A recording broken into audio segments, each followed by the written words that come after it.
Hey everybody, welcome to Carbon's DIY Garage. Doing a little bit of work on Hound today, my 2011 JKU. I'm rotating the tires, it's time to do that. And I'm not gonna make a video on how to rotate tires though. Nope, this short video is gonna be about installing these 1.5-inch rough country wheel spacers. And I'm installing them because I got these 33-inch, well they're 285 70 17 BF Goodrich KO2s. They're on the stock factory rims, and the back spacing is not quite enough to where the front tire on the passenger side clears the sway bar at full turn. You can actually rub it a little bit. So I'm going to put the wheel spacers on there mainly to prevent that rubbing from happening, and then it'll also give it a little nicer look all the way around. Before I even take the tires off the Jeep, I want to check a couple things on these wheel spacers first. I want to make sure that I have a socket that will fit inside of the well here where the nuts are going to go to install this onto the Jeep. So it's a 3/4 inch socket. My socket will fit, so that's good. And then I also take one of these off and run my lug nut down and make sure that it will fully bottom out, which it will, because I do not want these lug nuts to be too short and not be able to fully seat the tire up against the wheel spacer. So we're in good shape there. These will be good to go, throw them on. So I'll go ahead and start rotating the tires. All right, this wheel is rotated. Let's move on to the next one.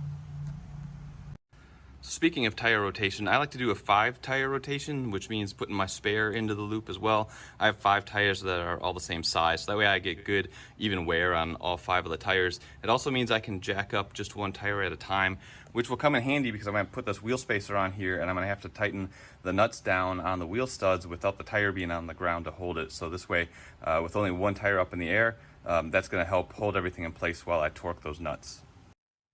And put your transfer case in 4-wheel drive, like 4 high is fine.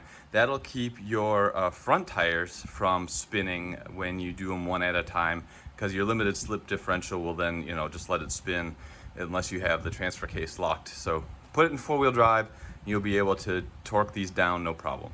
So the instructions that come with these wheel spacers is ambiguous when it comes to using Loctite or not. I'm going to go ahead and put a couple of drops of red Loctite on these threads. Some people say you don't need to, other people swear by it, so I'm going to be extra sure. I'm just going to put a little bit of Loctite on each of these threads. I don't want it to be overkill on the Loctite, but I also don't want this to come untorqued at some point running down the road, so it's a balancing act, I guess. But then your wheel spacer just slips right on, and it's hub centric, so it should snap in or not wobble around when you put it in there. And now we'll just run those 5 nuts in. One thing I should have mentioned earlier is that the wheel spacer needs to obviously sit flat up against your rotor.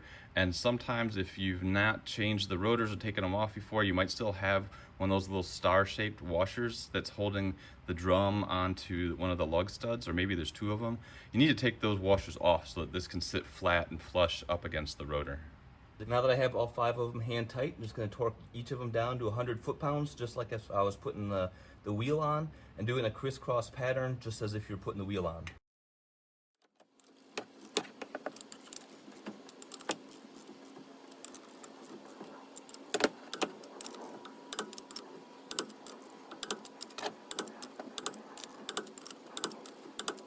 And now that we have those nuts torqued, we just put the tire on and put the lug nuts on like normal. Now keep in mind, with these, you will not put Loctite on these lug studs. You want these lug nuts to come off easily. All right, well, the tire's on the ground. You put the final torque on it, and then we're done. Almost. In 500 miles, I gotta come back, take the tires off, double check the torque on those wheel spacers, make sure they're still at 100. If they're not, torque them down again. It's really important that those stay super well torqued, because you do not want those to come off while you're driving. Also, I got a rough country set of wheel spacers. They have good reviews on a couple of different places that I checked, and not reports of them coming apart like some of the other brands that you can get on Amazon. So that's why I went with the rough country. I'll leave a link in the video description for these if you're interested in taking a look at them. And that's it for this wheel spacer install video. I'm gonna go do this again on the other 3 tires. Hopefully this video has been helpful, useful if you're just interested in learning what's involved. It's really not that hard for installing these wheel spacers. And then, you know, I got some more work to do on this JKU in the future. I'll give you an update on how things are going if I have any trouble with these. But for now, really straightforward process. If you like the video, give it a thumbs up.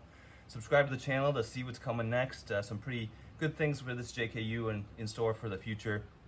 And of course, I appreciate your support, comments, all that good stuff. So thanks again for watching. Until the next video, you guys have a good one.